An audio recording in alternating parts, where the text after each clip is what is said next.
بسم اللہ الرحمن الرحیم۔ ملک شام سے جو ویڈیوز آئی ہیں ان ویڈیوز میں وہ ویڈیو بھی ہے جو دمشق شہر کی جامعہ مسجد کی ہے، جس کو جامعہ اموی بھی کہا جاتا ہے۔ یہ مسجد اتنی خوبصورت ہے اور اس مسجد کے حوالے سے تاریخ ابن کثیر میں اتنی زیادہ اہم معلومات دی گئی ہیں کہ اگر آپ ان کو سماعت کر لیں گے تو آپ کی یہ دلی تمنا ہوگی کہ کاش کسی طرح ہم بھی وہاں پہنچ جائیں، کاش ہمارے پر لگ جائیں اور شوق کے پروں سے اڑ کر ہم فوری طور پر اس مسجد کے اندر پہنچ جائیں۔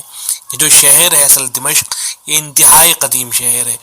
علماء نے لکھا ہے کہ یہ اتنا پرانا شہر ہے کہ کہا جاتا ہے کہ حضرت نوح علیہ السلام نے 2 شہر بسائے تھے، ان میں سے ایک شہر دمشق بھی تھا۔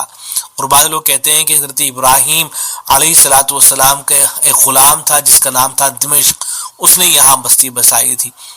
اور بعض لوگ کہتے ہیں کہ یہ ذوالقرنین کی بسائی ہوئی بستی ہے۔ تو انتہائی قدیم، مختلف اقوال ہیں لیکن یہ انتہائی قدیم شہر ہے، بہت پرانا شہر ہے۔ اور اسلام یہاں پر جو آیا ہے وہ حضرت عمر فاروق رضی اللہ عنہ کے زمانے خلافت میں آیا۔ حضرت ابو عبیدہ بن جراح رضی اللہ تعالیٰ عنہ انہی کے ذریعے سے ملک شام فتح ہوا اور پھر یہاں پر وہ تشریف لائے۔ یہ جو مسجد ہے، اس مسجد کے اندر حضرت ابو عبیدہ بن جراح رضی اللہ تعالیٰ عنہ نے نماز بھی ادا کی۔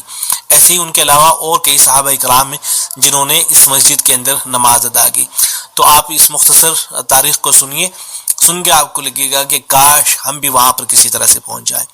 کہا جاتا ہے کہ سب سے پہلے یہاں جو تعمیر کی تھی، ایسے لوگوں نے تعمیر کی تھی جو ستاروں کی پوجا کیا کرتے تھے، 7 ستارے تھے ان کی وہ پوجا کیا کرتے تھے، تو انہوں نے سب سے پہلے یہاں عمارت بنائی تھی۔ پھر عیسائیوں کا زمانہ آیا، عیسائیوں نے یہاں پر ایک چرچ تعمیر کیا۔ پھر اس کے بعد مسلمانوں کا زمانہ آیا، حضرات صحابہ کرام یہاں تشریف لائے۔ تو حضرات صحابہ کرام رضوان اللہ تعالی علیہم اجمعین نے حضرت ابو عبیدہ، حضرت خالد بن ولید، ان حضرات نے یہ معاہدہ کیا عیسائیوں کے ساتھ میں کہ آدھی جگہ پر تو آپ اپنے مذہب کے مطابق عمل کر لیا کرنا اور آدھی جگہ پر ہم نماز پڑھ لیا کریں گے۔ چنانچہ یہ سلسلہ شروع ہو گیا۔ لیکن جب ولید بن عبد الملک کا زمانہ آیا تو اس نے دیکھا کہ مسلمان جب نماز پڑھنے کے لیے آیا کرتے تھے تو چرچ میں عیسائی وہ زور زور سے بائبل پڑھنا شروع کر دیتے تھے، جس کی وجہ سے مسلمانوں کو تکلیف ہونے لگی تھی۔ تو اس موقع پر ولید نے عیسائیوں سے یہ کہا کہ جو باقی جگہ ہے اس کو بھی آپ ہمیں دے دیں تاکہ ہم سکون کے ساتھ نماز پڑھ سکیں۔ لیکن شروع میں تو عیسائی اس کے لیے تیار نہیں ہوئے، لیکن بعد میں پھر ان کو بہت سی دوسری جگہیں دے کر اور زمینیں دے کر اور ایسی مال و دولت دے کر بقیہ جگہ کو بھی ان سے لے لیا گیا۔ پھر اس کے بعد یہ ہوا کہ ولید بن عبد الملک یہ چاہتا تھا کہ اس جگہ کو توڑ کر کے وہاں باقاعدہ مسجد تعمیر کی جائے۔ جب یہ مسجد تعمیر ہونے لگی تو اس موقع پر عیسائیوں نے ولید بن عبد الملک کو ڈرایا کہ دیکھو تم اس کو مت گرانا، اگر گراؤ گے تو تم تباہ و برباد ہو جاؤ گے۔ اس طرح کی باتیں جب ہونے لگی تو سنیے اس موقع پر کیا ہوا۔ تاریخ ابن کثیر کے اندر لکھا گیا ہے کہ ولید نے عمارت کو مسمار کرنے کے لیے آلات لانے کا حکم دیا اور تمام امراء اور رؤساء اس موقع پر جمع ہو گئے اور نصارہ کے پاس بڑے بڑے ان کے جو لوگ تھے وہ بھی جمع ہو گئے۔ ولید سے کہنے لگے کہ اے امیر المؤمنین، کتابوں میں لکھا ہے کہ جو شخص اس کنیسہ کے انہدام کا ارادہ کرے گا پاگل پن کا شکار ہو جائے گا۔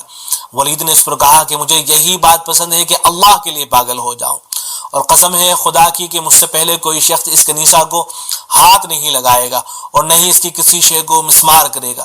چنانچہ خلیفہ خود اس کنیسہ کے مشرقی کنارے پر چڑھ گئے جس میں مختلف زاویے بنے ہوئے تھے جو کہ گھڑیال نما کی وجہ سے معروف تھے۔ اس پر ایک عظیم صومعہ بنا ہوا تھا جس میں ایک راہب رہائش پذیر تھا۔ ولید نے اسے نیچے اترنے کا حکم دیا جس کو راہب نے بہت برا مانا۔ اس پر ولید اسے گردن سے پکڑ کر گھسیٹتا رہا یہاں تک کہ اسے نیچے اتار دیا۔ پھر ولید کنیسہ کے سب سے اونچے مقام پر پہنچ گئے جو کہ مذبح اکبر کے اوپر واقع تھا، جسے وہ لوگ شاہد کہتے تھے، جو کہ کنیسے کے اوپر مجسم بنا ہوا تھا۔ پادریوں نے کہا کہ ولید اس سے باز رہنا، کوئی مورتی وغیرہ نہیں ہوگی وہاں پر۔ ولید نے کہا کہ میں پہلا شخص ہوں گا جو اس شاہد کے سر پر کلہاڑی کا وار کرے گا۔ پھر ولید نے تکبیر کا نعرہ بلند کیا اور شاہد پر کئی وار کر کے اسے زمین بوس کر دیا۔ ولید نے اس موقع پر پیلے رنگ کا چوکا پہنا ہوا تھا جس کے کناروں کے پٹکے کے ساتھ ٹاگا گیا تھا۔ پھر ولید نے کلہاڑی لے کر سب سے اوپر والے پتھر پر وار کر کے اسے نیچے گرا دیا، جس کے بعد عمرائے سلطنت بھی اس عمل میں شریک ہو گئے۔ نیچے سے مسلمانوں نے 13 بار نعرہ تکبیر بلند کیا، جبکہ نصارہ آہو پکار اور چیخ و پکار کرنے لگے جو کہ جیرون کی سیڑھیوں پر چڑھ کے منظر دیکھنے کے لیے وہاں جمع ہوئے تھے۔ ولید نے عمیرہ پولیس ابو نائل ریا غسانی کو حکم دیا کہ انہیں مارتے رہو یہاں تک کہ یہاں سے پرے ہٹ جائے. بس اس نے نصارہ کو وہاں سے ہٹا دیا. اس کے بعد ولید اور دیگر امراء سلطنت نے مل کر اس کنیسہ کی تمام عمارتوں کو جس میں مذابح مکانات اور محرابیں تھیں منہدم کر دیا اور اس مقام کو چٹل میدان کی صورت بنا لیا. پھر نئے خوبصورت انداز میں اس مسجد کی تعمیر شروع کر دی جس کی مثال اس سے پہلے تاریخ میں نہیں ملتی. نے اس مسجد کو اتنا خوبصورت بنوایا تھا کہ اس کے اوپر اتنا زیادہ پیسہ خرچ کر دیا تھا کہ اس کی خود کی جو رعایت تھی وہ یہ کہنے لگی تھی کہ ولید نے بیت المال کا جو مال ہے اس کو غلط جگہ استعمال کر دیا ہے اور اس نے صحیح استعمال نہیں کیا. چنانچہ ایک مرتبہ یہ ہوا کہ اس کے باڈی گارڈ نے آ کر ولید سے کہا کہ لوگ اس طرح کی باتیں کر رہے ہیں. تو امیر المؤمنین نے بیت المال کی رقم بیجا خرچ کی ہے. تو ولید نے لوگوں کو نماز کے وقت جمع کرنے کا حکم دیا. جب لوگ اکٹھے ہو گئے تو ولید نے ممبر چڑھ کر لوگوں کو مخاطب کر کے کہا کہ مجھے خبر ملی ہے کہ آپ لوگوں کا خیال یہ ہے کہ میں نے بیت المال کو بیجا صرف کر دیا ہے. پھر کہا کہ اے ابو عمر جا کے خزانے سے بیت المال کے اموال اٹھا لاؤ. بس سارا مال خچروں پر لاد کر مسجد میں لایا گیا اور قبۃ النصر کے نیچے کپڑے میں بچھا کر اس پر خالص چاستری اور سونا الٹ دیا گیا تو اس کے ڈھیر لگ گئے. یہاں تک کہ ڈھیر کے ایک طرف کھڑا آدمی دوسری طرف کھڑے آدمی کو نہیں دیکھ سکتا تھا. اس سے معلوم ہوتا تھا کہ خزانے میں بہت سا مال موجود ہے. پھر ترازو لا کر اسے تولا گیا. مال 3 سال تک لوگوں کی ضروریات کے لیے کافی پایا گیا. ایک دوسری روایت میں یہ ہے کہ مال 16 سال تک کے لیے کافی تھا اگرچہ اس میں کچھ اضافہ نہ کیا جائے.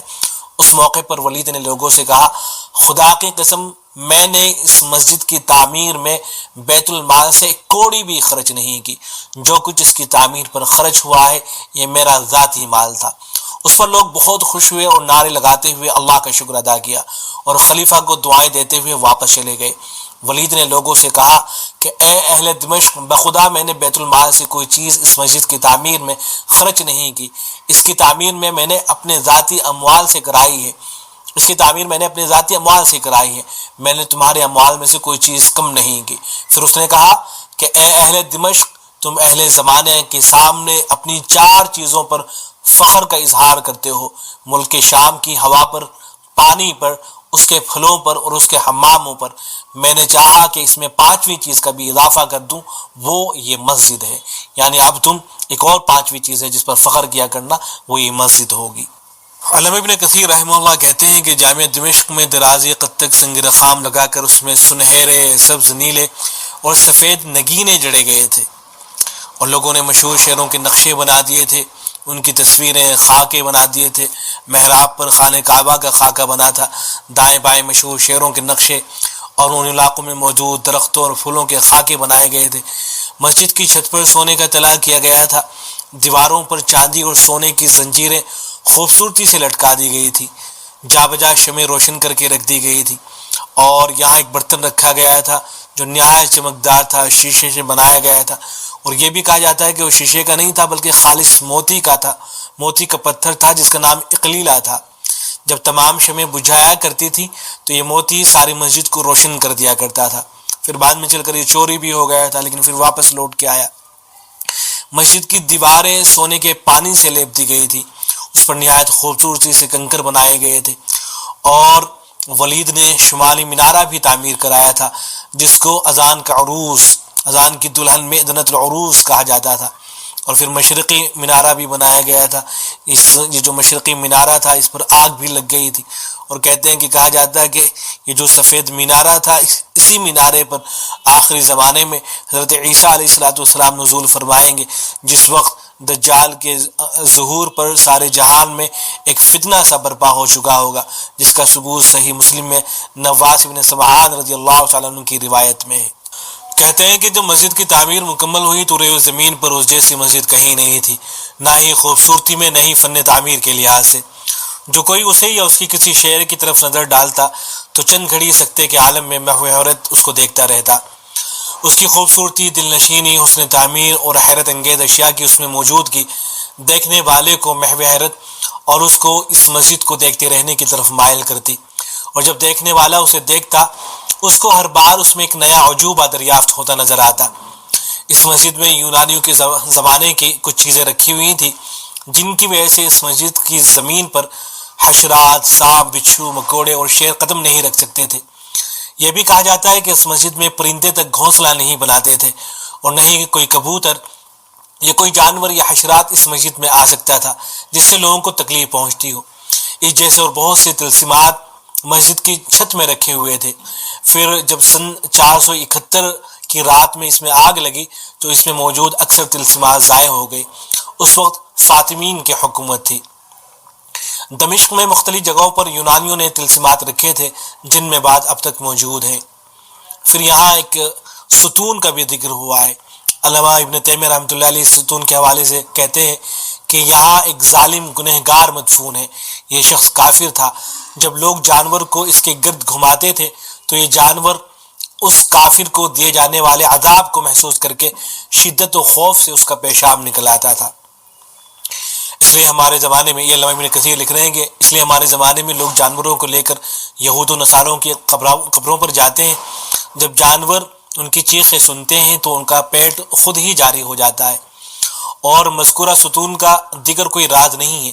جو شخص اس ستون سے اچھائی یا برائی اور منفعت و نقصان کا اعتقاد رکھے وہ واضح گمراہی اور غلطی پر ہے۔ بعض کا یہ بھی کہنا ہے کہ اس ستون کے نیچے ایک آدمی با خزانہ مدفون ہے۔ اس شخص کا اعتقاد یہ تھا کہ یہ زندگی تو دنیاوی ہے، ہم مر کر پھر واپس اسی کی طرف لوٹ آئیں گے، جس کا ذکر قرآن کی سورۃ المؤمنون آیت نمبر 37 میں موجود ہے۔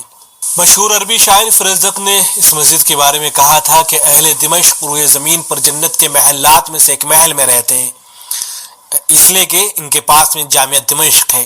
اور ایسے ہی کہا جاتا ہے کہ اہل دمشق سے بڑھ کر کوئی جنت کا مشتاق نہیں ہو سکتا، کیونکہ ان کے سامنے اس کا ایک نمونہ موجود ہے، یہی مسجد۔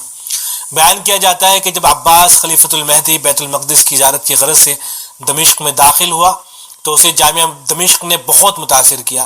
اس نے اپنے کاتب ابو عبید اللہ الاشری سے کہا کہ بنو امیہ ہم سے 3 چیزوں میں سبقت لے گئے۔ نمبر 1، پہلی تو یہ کہ اس مسجد کے ذریعے جس کی نظیر روئے زمین پر نہیں دیکھی گئی، دوسرے ان کا غلاموں کو آزاد کرنے کی عادت، اور تیسرے حضرت عمر بن عبدالعزیز رحمہ اللہ کی شخصیت کی بنا پر خدا کی قسم ان جیسا امیر ہم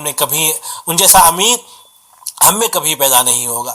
پھر مہدی بیت المقدس میں داخل ہوا تو اس کی نظر میں عبد الملک بن مروان کی تعمیر کردہ قبۃ الصخرہ پر اس کی نظر پڑی تو مہدی نے اپنے کاتب سے یہ کہا کہ یہ چوتھی چیز بھی ہے، اس کو بھی شامل کر لو۔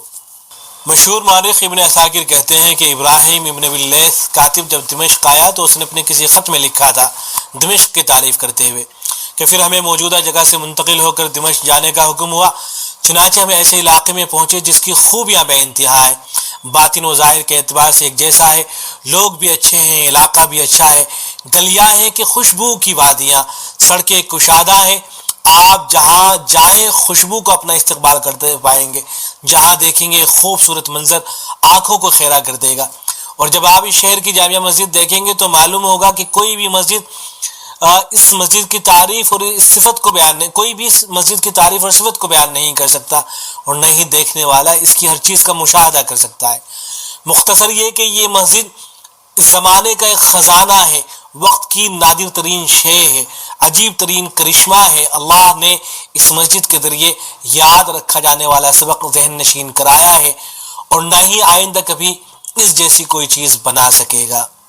اس مسجد میں صحابہ کرام کی نماز پڑھنے کے حوالے سے حضرت علامہ ابن کثیر رحمہ اللہ لکھتے ہیں کہ صحابہ کرام کا اس میں نماز پڑھنا تو ثابت ہے، اور اس کے شرف کے لیے اتنا ہی کافی ہے کہ سب سے پہلے امیر شام، اس امت کے امین اور عشرہ مبشرہ میں سے حضرت ابو عبیدہ بن الجراح رضی اللہ عنہ نے اس میں نماز پڑھی۔ اسی طرح صحابہ کرام کی ایک جماعت معاذ بن جبل وغیرہ نے بھی اس میں نماز پڑھی، لیکن ولید کے اس میں تغیر و تبدیلی کرنے سے پہلے مذکورہ حضرات نے اس میں نماز پڑھی ہے۔ اس کے بعد صرف حضرت انس بن مالک نے اس میں نماز پڑھی رضوان اللہ تعالیٰ علیہ مجمعین، جب وہ 92 ہجری میں یہاں آئے تھے، اور انہوں نے تاخیر سے نماز پڑھنے پر ولید کو ٹوکا بھی تھا۔ اسی طرح قریب حضرت عیسیٰ ابن مریم بھی اس میں نماز پڑھیں گے جب دجال کا خروج ہوگا اور لوگ دمشق میں پناہ لیں گے۔ پھر مسیح ہدایت مسیح ضلالت کو قتل کریں گے۔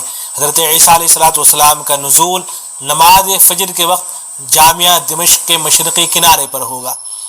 اس کے بعد حضرت عیسیٰ ابن مریم لوگوں کی طرف نکلیں گے، وہ عقبہ عفیق یا باب لد کے پاس دجال کو پکڑیں گے، وہیں اسے قتل کر دیں گے۔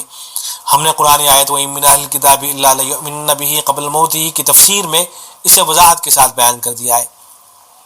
صحیح بات یہ ہے کہ آپ صلی اللہ علیہ وسلم کا ارشاد منقول ہے کہ اس ذات کی قسم جس کے قبضے میں میری جان ہے، یقیناً عیسیٰ ابن مریم حاکم عادل امام بن کر اتریں گے اور صلیب کو توڑیں گے، خنزیر کو قتل کریں گے اور جزیے کو ختم کر دیں گے، اسلام کے علاوہ کوئی دوسری چیز قبول نہیں کریں گے۔ حاصل یہ کہ عیسیٰ ابن مریم جامعہ دمشق کے مشرقی کنارے پر اتریں گے۔ اس وقت دمشق شہر دجال کے فتنے سے محفوظ ہوگا۔ یہ وہی منارہ ہے جو ہمارے زمانے میں نصارہ کے اموال سے بنایا گیا۔ عیسیٰ ابن مریم دو فرشتوں کے درمیان ان کے کندھوں پر ہاتھ رکھے ہوئے اتریں گے، آپ کے سر سے پانی کے قطرات ٹپکتے ہوں گے۔ یہ نماز فجر کا وقت ہوگا اور آپ کا نزول دمشق کی جامع مسجد میں ہوگا۔ میں کہتا ہوں، علامہ ابن کثیر کہتے ہیں، میں کہتا ہوں کہ جامعہ اموی کے منارے پر نزول عیسیٰ محال نہیں ہے، کیونکہ فتنہ دجال عام ہوگا، بس لوگ اس شہر کے اندر پناہ لیں گے اور شہر سے باہر جو بھی ہوگا وہ دجال کا متبع ہوگا۔ اس لیے دمشق آخری زمانے میں مسلمانوں کی پناہ گاہ ہوگا، وہ دجال سے محفوظ رہنے کی آماج گاہ ہوگا۔ اس صورت میں شہر کے باہر کون نماز پڑھے گا؟ حالانکہ مسلمان تو سب کے سب شہر کے اندر ہوں گے، اور عیسیٰ ابن مریم کا نزول نماز کی اقامت کہیں جانے کے بعد ہوگا۔ وہ لوگوں کو نماز پڑھائیں گے، پھر عیسیٰ ابن مریم لوگوں کو لے کر دجال کو قتل کرنے کے لیے اسے تلاش کریں گے۔